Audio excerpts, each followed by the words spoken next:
अस्सलाम वालेकुम नाज़रीन, मैं आपका मेज़बान जाहिद मलिक आपकी खिदमत में हाजिर। नाज़रीन, आज मैं मौजूद हूँ जिलानी पार्क में।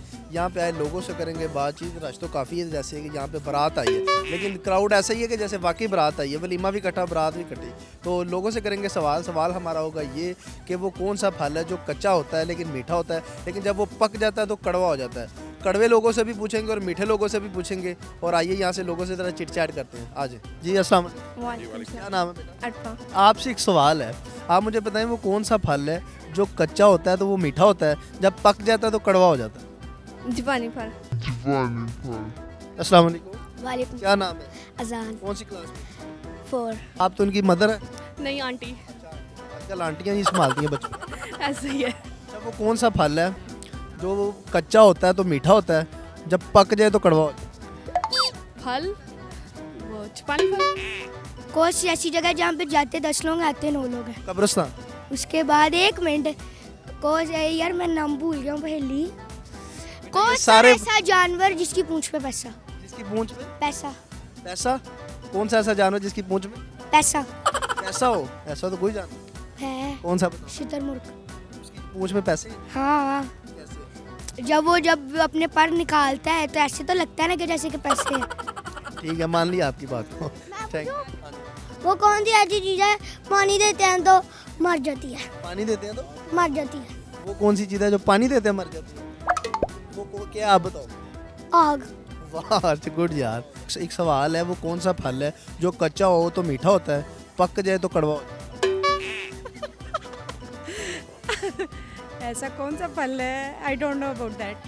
जाए? तुक्का मार। तुक्का। कच्चा हो के मीठा। सबर का फल है। फल तो होता नहीं है, वो तो एक आई डोंट नो। अच्छा, वो केड़ा जानवर है जिहदी आवाज़ नहीं होती? ਬੁੱਢੀ ਦੇ ਸਾਹਮਣੇ ਮਰਦੀ बुढ़ी ਦੇ सामने ਬੰਦੇ ਦੀ बुढ़ी के सामने बंदे दी ਇਹਦੀ ਕੀ ਵਜ੍ਹਾ? बुढ़ी के सामने बोल नहीं ना सकता। ਤੇਰੀ ਸ਼ਾਦੀ ਹੋਈ? नहीं ਕਦੇ ਤੇ ਅੱਜ ਕੱਲ੍ਹ ਤੇਰੀ ਸ਼ਾਦੀ ਹੋਈ, ਇਹਦੀ ਆਵਾਜ਼ ਨਹੀਂ ਨਿਕਲੀ। ਉਹਦੀ ਨਾ ਨਿਕਲੇ ਸਾਡੀ ਤੇ ਨਿਕਲੇਗੀ ਅੱਛਾ ਜੀ। ਹਾਂਜੀ ਤੂੰ ਗਾਣਾ ਸ਼ਾਨਾ ਆਉਂਦਾ? गाना शाना सारे ही गाने होंगे। ਸੁਣਾ ਦਿਓ ਕੋਈ। दिला मेरे वाजे होंदा सर ही गया किने दिन बुझना जे तू मर भी गया गल मेरी चुभ गई जरा सुन के ता जा अज मेरी गल दा ਚੀਨੀ ਲੈਣਾ?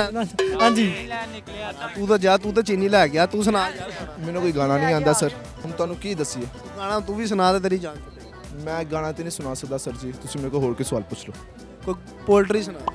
वीडियो ਨਹੀਂ ਯਾਰ ਹੋਰ ਕੁਝ ਪੁੱਛ ਪੁੱਛਾਂ ਹਾਲ ਕੀ ਤੇਰਾ? ਠੀਕ ਠਾਕ ਕਸਮੇ ਖੱਬਾ ਮੂੰਹ ਹੁੰਦਾ ਤੇਰਾ। ਹਾਂ ਅੰਗੂਠੇ 'ਚ ਜਲਾਬ ਬਾਹਰ ਆ ਜਾਂਦੀ ਗਟਰ 'ਚ ਹੱਥ ਮਾਰਨ ਦੇ ਕਹਿੰਦਾ ਤੰਦੂਰ ਵੇਖ।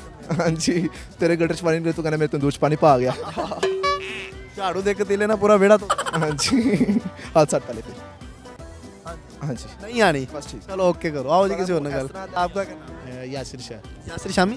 यासिर शाह अच्छा, यासिर शाह। शाह जी कैसे शामी हालात? ਉਹ ਸ਼ਾਮੀਆਂ ਲਾਉਂਦਾ ਸੀ ਸ਼ਾਮੀਆਂ ਨਹੀਂ ओ शाह जी खैरियत है? ਹਾਲਾਤ ਦਾ ये ਪਤਾ ਹੈਪੀ ਹੈਪੀ मजा आया थे? ਸਿਹਤ ਵੇਖ ਲਓ ਕੈਸੀ ਹੈ और सर वो केड़ा जानवर है ਜੀ ਸਰ जिहदी आवाज़ नहीं निकलती? ਉਹ ਕਿਹੜਾ ਜਾਨਵਰ ਜਿਹੜੀ ਆਵਾਜ਼ ਨਹੀਂ ਨਿਕਲਦੀ? ਚੂਹਾ। जी सर, वो केड़ा जानवर है जिहदी आवाज़ नहीं निकलती? ਐ ਸਮ ਤੇ ਬੰਦੇ ਦੀ ਆਵਾਜ਼ ਨਹੀਂ ਨਿਕਲਦੀ ਜਿੰਨੀ ਬੁੱਢੀ ਦੇ ਮਹਿੰਗਾਈ ਦੇ ਬਾਰੇ ਨਾਲ ਖੋਤਾ ਹੀ ਹੈ ਜਿਹਦੀ ਆਵਾਜ਼ ਨਹੀਂ ਨਿਕਲਦੀ ਉਹਦਾ ਤੇ ਗਾਂਗਾ ਹੋਤੇ ਦੀ ਆਵਾਜ਼ ਨਹੀਂ ਨਿਕਲਦੀ ਹੈ। ਨਹੀਂ ਚੂਹੇ ਦੀ ਆਵਾਜ਼ ਨਹੀਂ ਹੁੰਦੀ ਬਸ, ਤੇ ਰਾਤ ਨੂੰ ਚੂ ਚੂ ਲੇਕਿਨ ਬਹੁਤ ਕਰਦਾ ਕੀੜੀ ਨਹੀਂ ਬੋਲਦੀ ਭਾਈ ਕੀ ਕਰਦੇ? ਨਹੀਂ ਉਹਦੀ ਆਵਾਜ਼ ਨਹੀਂ ਆਉਂਦੀ ਉਹ ਕਿਹੜਾ ਤੁਹਾਨੂੰ ਜਾਨ- ਪਤਾ ਨਹੀਂ ਫਿਰ ਟਿੱਡੀ ਦੀ ਆਵਾਜ਼ ਆਉਂਦੀ ਟੀ ਟੀ ਟੀ ਟੀ ਤੁਹਾਡੇ ਕੰਨਾਂ 'ਚ ਇੰਝ ਲੱਗਦਾ ਜਿਵੇਂ ਕੀੜੀ ਫਿਰਦੀ ਪਈ ਕੀ ਤੇਰੀ ਯਾਦ ਸਤਾਂਦੀ, ਤੇਰੀ ਯਾਦ ਸਤਾਂਦੀ, ਤੇਰੀ ਯਾਦ ਸਤਾਂਦੀ ਮੌਸਮ ਬੇਈਮਾਨੇ। ਖਾਣਾ ਕੀ ਤੇ ਕੀ ਲੱਗਾ?